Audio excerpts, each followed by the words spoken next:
الحمد لله رب العالمين، والصلاة والسلام على سيد الأنبياء والمرسلين وعلى آله وصحبه أجمعين، أما بعد، فأعوذ بالله من الشيطان الرجيم. بسم الله الرحمن الرحيم. حاميم والكتاب المبين، إنا كنا منذرين، إنا أنزلناه في ليلة مباركة فيها يفرق كل أمر حكيم أمرا من عندنا إنا كنا مرسلين. وعن عائشة رضي الله تعالى عنها عن النبي صلى الله عليه وسلم أنه قال: قال رسول الله صلى الله عليه وسلم: إن الله عز وجل ينزل ليلة النصف من شعبان إلى سماء الدنيا فيغفر لأكثر من عدد شعر غنم كلب. وعن علي رضي الله تعالى عنه عن النبي صلى الله عليه وسلم: إذا كانت ليلة النصف من شعبان فقوموا ليلها وصوموا نهارها، فإن الله تعالى ينزل فيها لغروب الشمس إلى سماء الدنيا ويقول: ألا مستغفر فأغفر له، ألا مسترزق فأرزقه، ألا مبتلا فأعافيه، ألا كذا ألا كذا حتى يطلع الفجر، او كما قال علیہ الصلاۃ والسلام.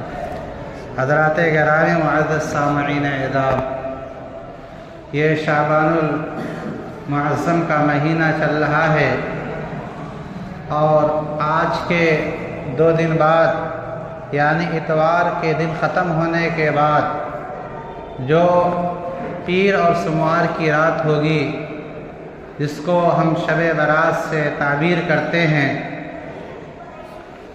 اور 15ویں شعبان کی وہ رات ہوتی ہے، کیونکہ شریعت کے اندر، اسلام کے اندر دن جو ہوتا ہے وہ رات کے تابع رات کے تابع ہوتا ہے. مثلا آج 12 ہے شعبان ہے، تو یہ جو رات گزری ہے یہ 12ویں شعبان کی رات گزری ہے. تو سوموار کا جو دن ہوگا، اس سے پہلے والی جو رات ہوگی وہ سوموار کی رات، یعنی اتوار کا دن گزار کر کے جو رات شروع ہوگی غروب شمس کے بعد، سورج ڈوبنے کے بعد، وہی رات جو ہے شب برات کہلاتی ہے. اور ہمارے عرف کے اندر اس کا اہتمام کیا جاتا ہے، اور نبی علیہ الصلاۃ والسلام کی احادیث مبارکہ سے بھی اس رات کی اہمیت اور اس کی فضیلت کا ثبوت ہے. لیکن رات کے ساتھ ساتھ دن کو بھی جو ہے اہمیت اور فضیلت حاصل ہے. میں نے قرآن کریم کی ایک آیت تلاوت کی ہے کہ اللہ رب العزت نے اس رات کے اندر، یعنی ایک مبارک رات، اِنَّا أَنزَلْنَاهُ فِي لَيْلَةٍ مُبَارَكَةٍ إِنَّا كُنَّا مُنذِرِينَ، کہ ہم نے اس قرآن کریم کو ایک بابرکت رات کے اندر نازل کیا ہے. وہ بابرکت رات شب قدر کی رات ہے، جو یقیناً رمضان کی آخری 10 راتوں کے اندر آتی ہے، اور رمضان المبارک کے مہینے میں قرآن نازل ہوا. لیکن اکرمہ تابعی نے فرمایا کہ لیلۃ مبارکہ سے مراد 15ویں شعبان ہے، اور اکرمہ بڑے تابعی ہیں، اور شعبان کے تعلق سے 15ویں شعبان کے جو فضائل ہیں اس کے ثبوت کے لیے اتنا کافی ہے کہ حضرت اکرمہ تابعی نے اس آیت کا تعلق جو ہے شعبان المعظم کی 15ویں رات سے جوڑا ہے، اور کہا کہ اللہ تعالیٰ فرماتے ہیں: فیہا یفرق کل امر حکیم، کہ اسی 15ویں شعبان کے اندر ہر عمل جو سال بھر میں طے ہونے والا ہوتا ہے، کس کے ہاں ولادت ہوگی، کس کے ہاں موت ہوگی، کس کو کہاں سے رزق نصیب ہوگا، کس کو کون سی بیماری لاحق ہوگی، کس کو کیسے شفا حاصل ہوگی، کہاں موت ہوگی، یہ ساری تفاصیل فرمایا اکرمہ تابعی نے کہ اس آیت سے پتہ چلتا ہے کہ پورے سال میں ہونے والا عمل اللہ تعالیٰ اس رات کے اندر طے فرما دیتے ہیں. فیہا یفرق کل امر حکیم امرا من عندنا، کہ اس کے اندر ہر عمل جو پورے سال طے پانے والا ہوتا ہے، چاہے وہ رزق سے متعلق ہو، چاہے وہ آپ کی بیماری سے متعلق ہو، چاہے وہ آپ کی صحت یابی سے متعلق ہو، چاہے وہ آپ کے شادی بیاہ سے متعلق ہو، ہر عمل کو اللہ تعالیٰ جو ہے اس رات کے اندر طے فرما دیتے ہیں۔ اور اللہ کے نبی علیہ السلام کا معمول بھی رہا۔ حضرت عائشہ رضی اللہ تعالیٰ عنہ فرماتی ہے کہ فقدت لیلۃ من لیلتی، کہ اللہ کے نبی علیہ السلام کی 11 بیویاں تھیں، ان بیویوں میں سے شب برات جو 15ویں شعبان تھی، اتفاق سے وہ رات حضرت عائشہ رضی اللہ تعالیٰ عنہ کی رات تھی، ان کی باری والی رات تھی۔ فرماتی ہیں کہ میں نے اپنی بستر پر نبی علیہ السلام کو نہیں پایا، اور اللہ کے نبی علیہ السلام اس قدر چپکے سے نکلے کہ جب آئے تو اپنے نعلین مبارکین کو سرہاں جو ہے پیتانے رکھا اور اپنی چادر اوڑھ کر کے جو ہے سوئے، اور ابھی تھوڑی دیر سوئے تھے کہ پھر جو ہے چپکے سے یہ سمجھتے ہوئے کہ عائشہ سو گئی ہے اور نکلے اپنی چادر لے کر کے بقیع الغرقد جو ہے جنت البقیع میں تشریف لے گئے۔ حضرت عائشہ رضی اللہ تعالیٰ عنہ کو جگایا تک نہیں اللہ کے نبی علیہ السلام نے۔ حضرت عائشہ رضی اللہ تعالیٰ عنہ آپ وسلم کا پیچھا کرتے ہوئے گئی کہ آپ وسلم کہاں تشریف لے جا رہے ہیں، دیکھنا تھا وسلم کے معمول کو، اور دل کے اندر ایک کھٹکا بھی تھا کہ کہیں ایسا تو نہیں کہ میری باری کے اندر کسی اور ازواج مطہرات میں سے کسی کے ہاں تشریف لے گئے ہوں۔ لیکن اللہ کے نبی علیہ السلام سیدھے جنت البقیع گئے، اور جا کر کے اللہ کے نبی علیہ السلام نے وہاں کافی دیر تک دعائے مغفرت فرمائی، اور جیسے آپ کے آنے کا احساس ہوا، حضرت عائشہ صدیقہ رضی اللہ تعالیٰ عنہ فرماتی ہیں کہ جتنا تیز آپ وسلم چلتے تھے اس سے تیز میں جو ہے بھاگ رہی تھی، اور آ کر کے میں جو ہے بستر رسول پر سو گئی۔ لیکن کوئی آدمی تیزی سے بھاگ کر کے آیا ہو، چل کے آیا ہو، تو اس کی سانسیں جو اکھڑتی ہیں، اس کے سانسوں سے پتہ چلتا ہے کہ یہ ابھی آ کر کے سویا ہے۔ اللہ کے نبی علیہ السلام نے فرمایا اکنتی تخافین، کیا تو ڈر رہی تھی کہ اللہ اس کا رسول تم پر کوئی ظلم فرمائیں گے؟ یعنی ظلم فرمانے کا مطلب یہ ہے کہ تیری باری میں تجھے چھوڑ کر کسی اور بیوی کے پاس جاؤں، ایسا نہیں ہو سکتا جو ہے۔ اور پھر فرمایا کہ میں تو جنت البقیع گیا تھا، یہ اللہ آج کی رات میں جو ہے ساری مخلوق کی مغفرت فرما دیتے ہیں۔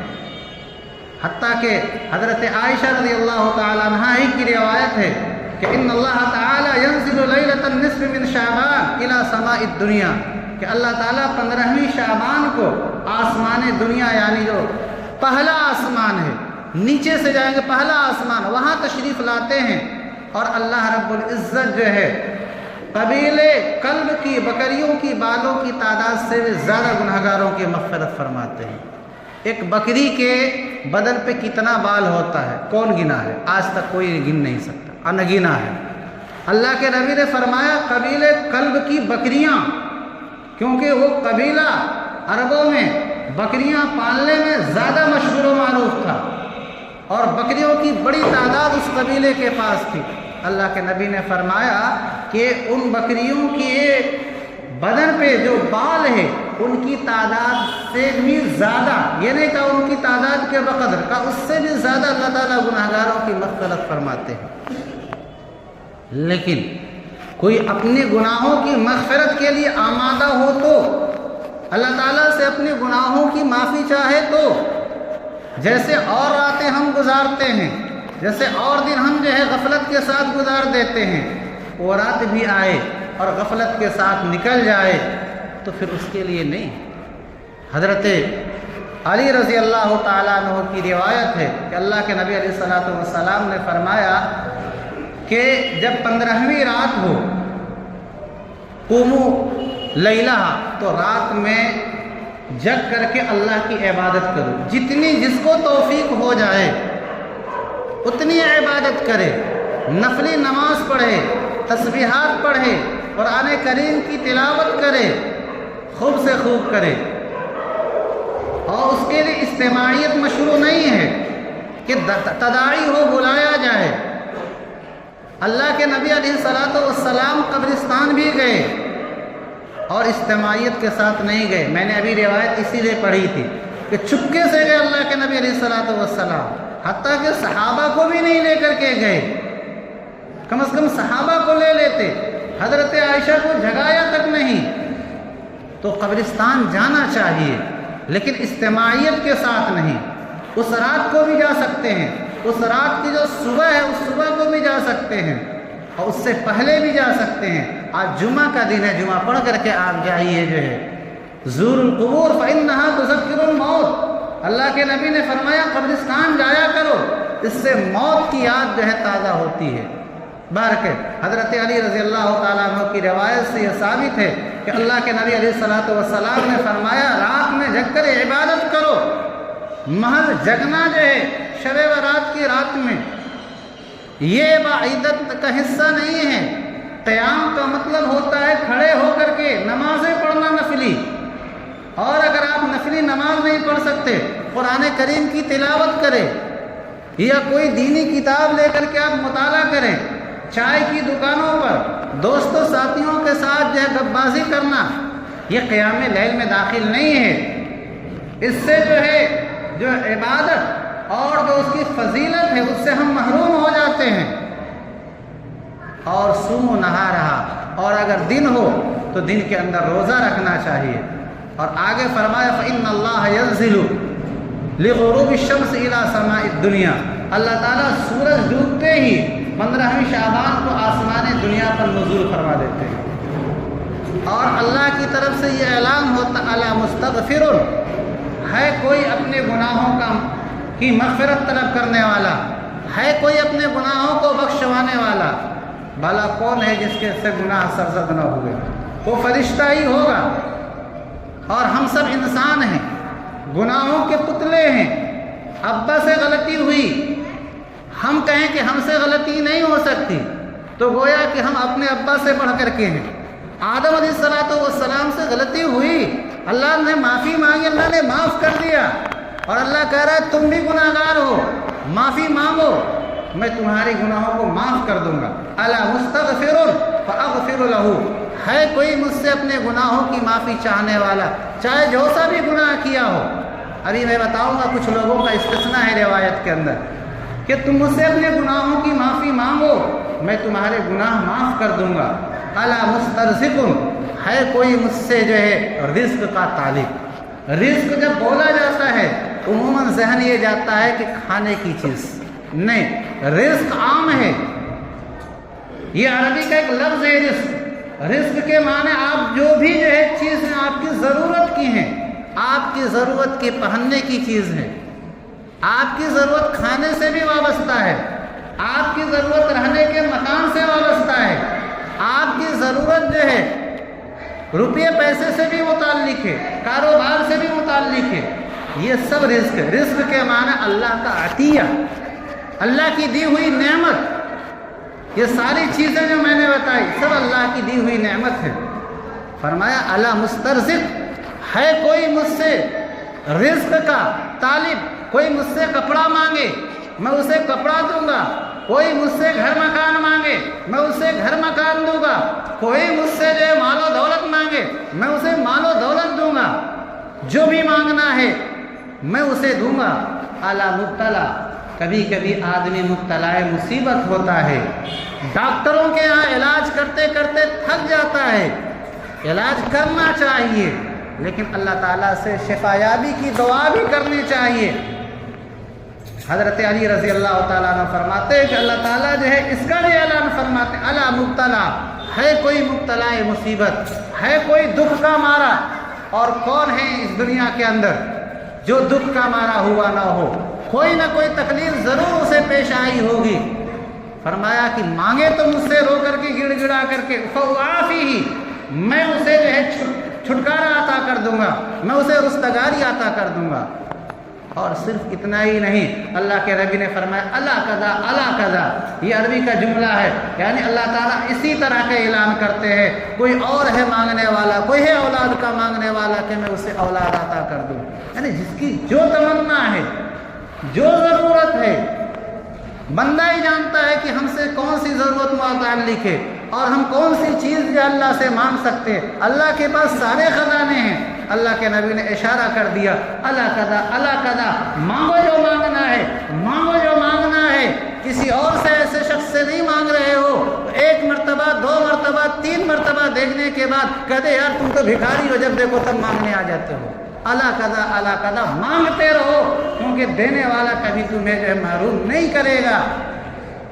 حتی یطلع الفجر، یہ اعلان کب تک ہوتا رہتا ہے؟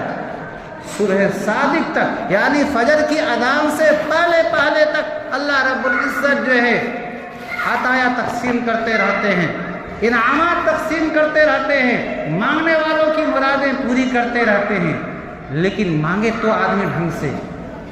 حضرت ابو موسیٰ اشعری رضی اللہ تعالیٰ عنہ کی روایت ہے، بچے بڑی شور کرتے ہیں، اللہ کہ نبی علیہ السلام نے فرمایا کہ اللہ تعالیٰ سارے مخلوق کی مغفرت فرما دیتے ہیں الا للمشرک، مگر جو آدمی اللہ کی ذات یا صفات میں کسی کو شریک گردانتا اللہ تعالیٰ اس کی مغفرت نہیں فرماتے۔ ان اللہ یغفر الذنوب جميعا، اللہ تعالیٰ سارے گناہ کی مغفرت فرماتے، اللہ تعالیٰ مشرک کی مغفرت نہیں فرماتے ہیں۔ او لمشاحن، یا ایسے شخص کی جو کینہ پرور ہو، دل کے اندر کسی کے لیے بغض و حسد رکھتا ہو۔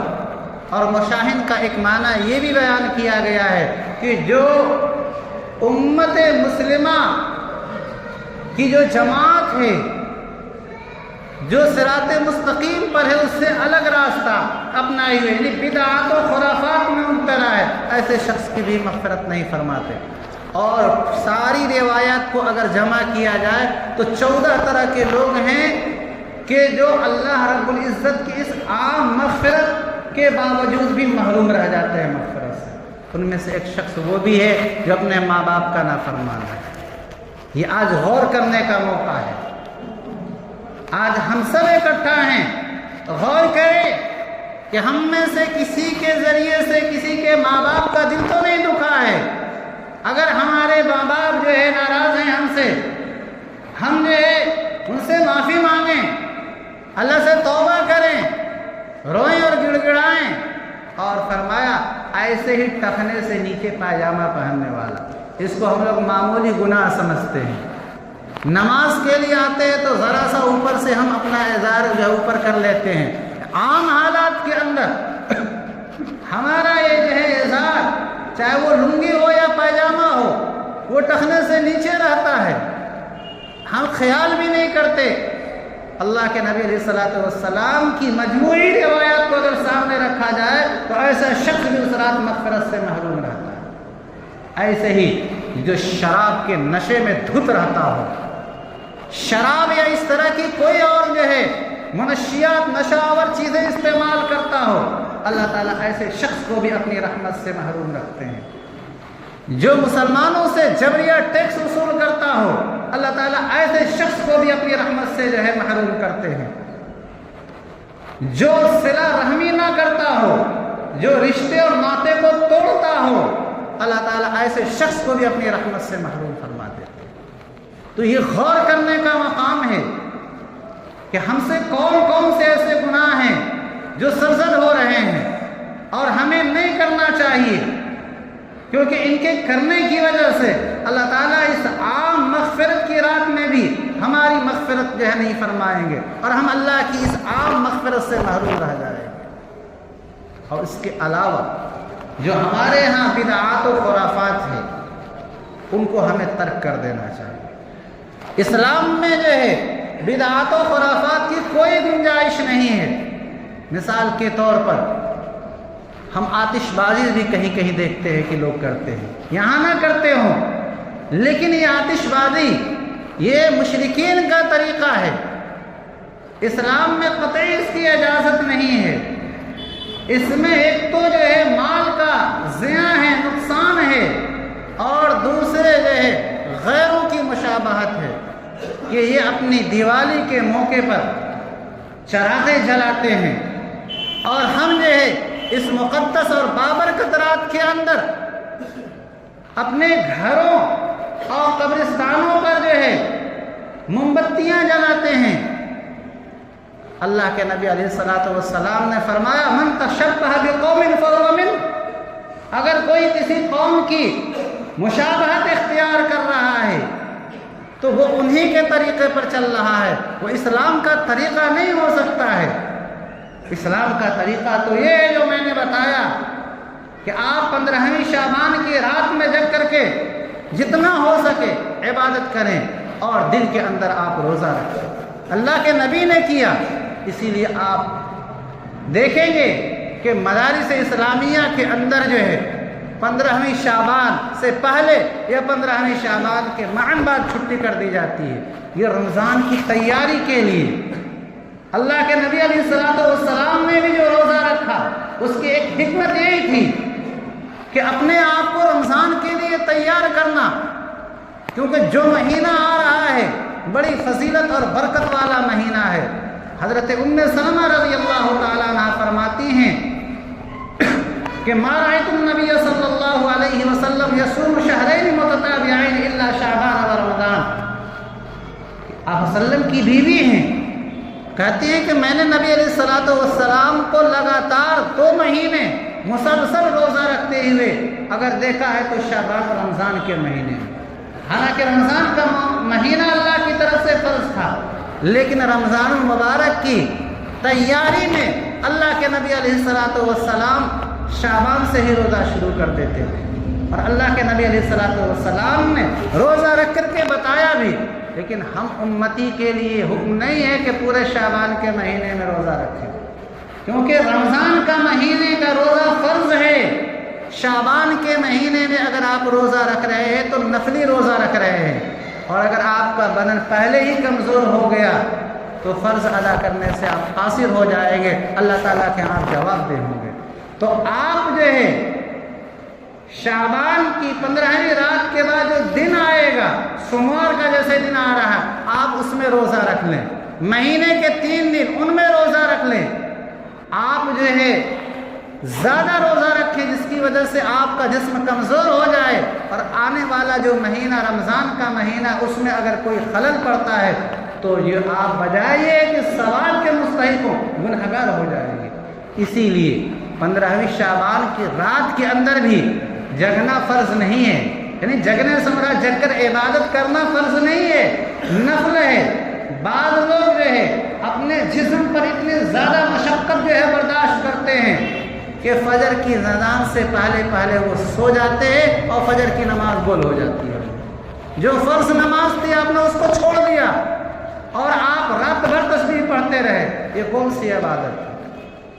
اگر آپ کو اپنے نفس پر کنٹرول ہے کہ آپ جگ سکتے ہیں اور فجر کی نماز میں شریک ہو سکتے ہیں، بڑی اچھی بات ہے، آپ رات میں جگ کر کے عبادت کیجیے۔ اسی لیے جو 15ویں شعبان کی جو رات ہوتی ہے اس سے پہلے لوگ جگنے والے ہی اپنا معمول بناتے ہیں کہ دن میں کچھ سو لیتے ہیں، 2 گھنٹہ 4 گھنٹہ سونے کے بعد پھر بدن کے اندر اتنی طاقت آ جاتی ہے کہ وہ رات کو، چونکہ عموماً 10 بجے کے بعد سوتا ہے آدمی، تو تھوڑا دن میں سو لیا تھا تو رات میں بھی جو ہے وہ رات میں وہ جگ کر عبادت کر لیتا ہے، پھر دن میں وہ روزہ رکھتا ہے۔ روزے کی حالت میں جہاں آدمی پورے مہینے کام کیا تو ایک دن کام نہ کر کے قرآن کی تلاوت کرتا ہے، آرام کر لیتا ہے، اسی لیے 2 دن کی اور چھٹیاں جو ہے دے دی جاتی ہیں۔ یہ صرف اسی لیے ہوتا ہے کہ تاکہ آدمی جو ہے اپنے آپ کو اس رات کی جو عبادت ہے اور دن کے اندر جو عبادت والا جو عمل ہے روزہ، اس کے لیے اپنے آپ کو تیار کر سکے، اور جب آگے آنے والا مہینہ ہے رمضان مبارک کا مہینہ، اس کے لیے اپنے آپ کو تیار کر سکے۔ باہر کے جو کچھ بیان کیا گیا، اللہ رب العزت ان سب باتوں پر ہم سبوں کو عمل کرنے والا بنائے۔ جو بدعات و خرافات ہیں اللہ تعالیٰ ان سب خرافات سے ہم سبوں کی حفاظت فرمائے، اور اللہ تعالیٰ اپنے محبوب بندوں میں ہم سبوں کو شامل فرمائے۔ آمین۔ وآخر دعوانا ان الحمد للہ رب العالمین۔